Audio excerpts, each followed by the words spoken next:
Hello everyone, আমি চলে এসেছি ফুচকা পাড়ায় বা ফুচকা গ্রামে।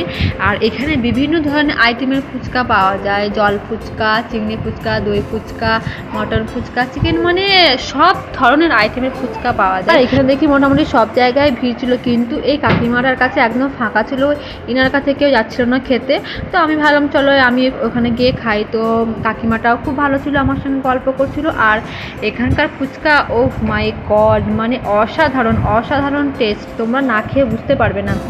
আর এখানে তো 10 টাকায় 12টা ফুচকা, মানে ভাবতে পারছো যেখানে আমরা 10টায় 6-7টা ফুচকা খাই, সেখানে 10 টাকায় 12টা ফুচকা। আর আমি খেতে শুরু করেছি তো করেছি, থামার আর নাম নেই, খেয়েই যাচ্ছি খেয়ে যাচ্ছি খেয়ে যাচ্ছি। হ্যাঁ বন্ধুরা, তোমরাও এখানে এসে বুঝতে পারবে যে এখানকার ফুচকা এতটা টেস্ট, মানে তোমাদের মানে খেয়ে মনই ভরবে না, মনে হবে যেন আরোই খেয়ে যায় আরও খেয়ে যায়। তো আজকের মতো টাটা, দেখা হচ্ছে নেক্সট ভিডিওতে। তোমরা চলে আসো এখানে ফুচকা খেতে। টাটা।